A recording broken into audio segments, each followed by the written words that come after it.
Welcome back to another episode of My Life in a Poem podcast. I am your host, Angelina. Hey y'all, welcome back to another episode of My Life in a Poem podcast. On this episode, I wanted to talk to y'all about my journey as a first generation grad student and the first person in my family to be on my way to receiving my master's degree. And I've shared with y'all before just my thoughts on the social work world and how I'm not really sure if it's for me, and that I've gotten my new job in HR as a talent coordinator. So I currently do recruiting. And I don't live in my hometown. So I've been kind of detached from my childhood friends and the people I went to school with. But now I work in my hometown, and y'all, I grew up in the hood. I came from a marginalized community, and that is what drove me to do social work. And that is why I wanted to do social work. I wanted to help people. I wanted to help people that look like me. I knew that I had drive and I had ambition. I probably also had some privilege with my mother having some college experience and being as brilliant as she is. And so she was a big motivator for me to go to college and to make more money than we could have ever made while I was a child, and just to come out of poverty. So that's why I wanted to go to college, and I wanted to be the person to help somebody else. But started doing social work and realized that it doesn't always work out that way. Sometimes people may have the drive, but don't necessarily have the wish and the will to help themselves. And a lot of times, people just don't want to help themselves. A lot of times, there are systems in place that stop people from being helped. And I haven't even finished grad school, and it's burned me out. Just realizing the way that billing works, realizing that these behavioral health agencies are businesses at the end of the day. And it's just a lot of ethical things that have gotten to me and made me realize that I think I'm too sensitive for social work. Honestly, you have to have a really hard core and demeanor to withstand experiencing people's trauma and sadnesses and grief all day long. That stuff is draining. And I decided to take another route. Now I'm in human resources. And I'm kind of dealing with the same thing, okay? Now that I'm working in my hometown, I am seeing people I grew up with, and I'm seeing them come into this entry-level position because I'm a talent recruiter at a manufacturing company. So a lot of people that work there maybe haven't gotten their high school diploma or got their high school diploma and didn't choose college. And so they've gained a trade, or they're going into this career fields where they want to use their skills and build their skills. And a lot of people are people that I grew up with that I'm seeing that, it's been 6 years since I graduated high school, and we took a completely different career path. Now I'm in a position where I'm hiring them, and we're the same age. Y'all, that shit is mind-blowing, okay? It's mind-blowing. And I've been dealing with a lot, just experiencing that wake-up call that my route could have gone somewhere else, and that it's a lot of people that didn't make it to where I made it to.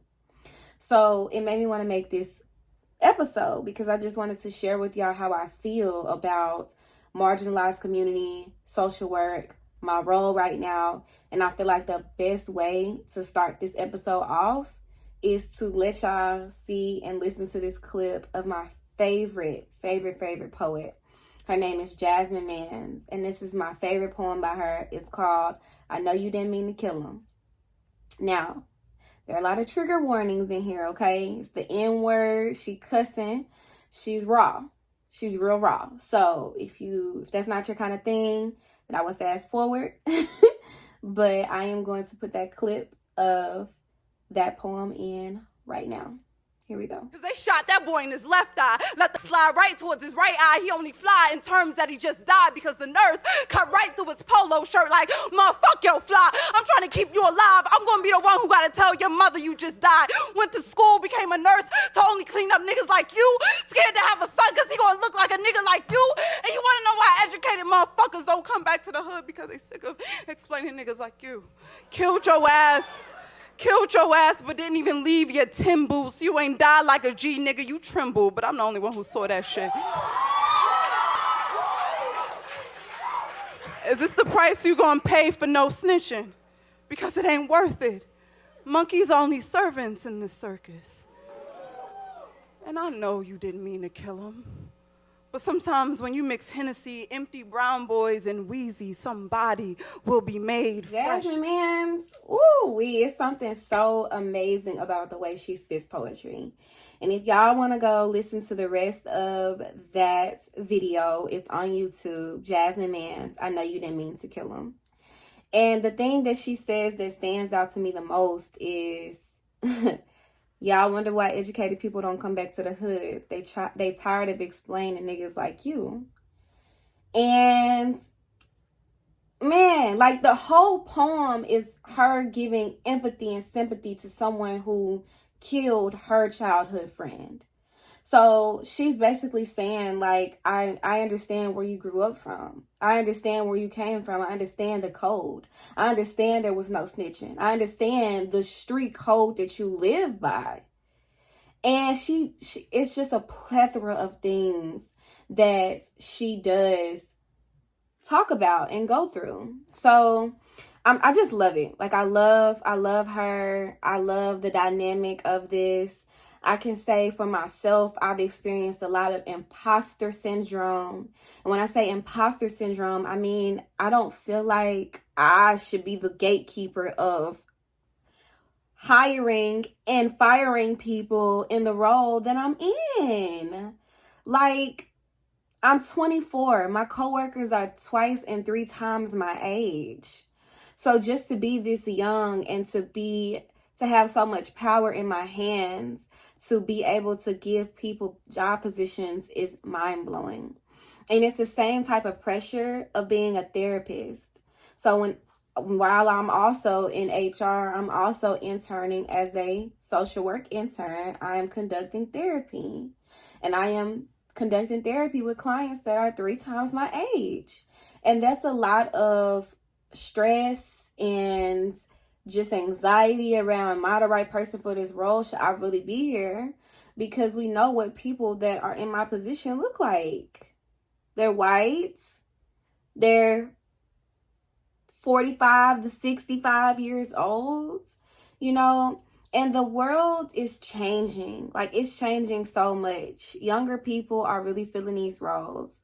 And so I've just been dealing with my own, I guess we would call it insecurity am I fit for this role? And I've been overcoming that by just meditation. That is my go-to.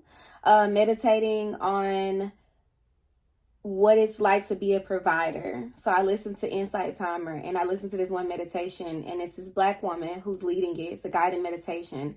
And she talks about being a provider and how nobody checks on the provider, and just kind of visualizing your day by day. And then also I listen to this meditation about being a strong friend, being a strong person. So just like listening to things that uplift me, that validate my feelings, that validate where I am in life. And I've also been trying to develop friendships and a community, like coworkers, or been watching other videos about young people that are just starting their career off in HR, or people that are in social work, and just outsourcing and finding as much information as I can about how do people cope with being in your 20s and holding space in a role that really wasn't made for you. Let's talk about that. That really wasn't made for you. Because I guarantee you, when somebody came up with this role, they didn't think about 24-year-old Black woman. Another thing that's been on my mind is respectability politics. And y'all can let me know what you think. But I don't know how I feel about addressing someone else as Mr. or Miss if that's not how the work culture is.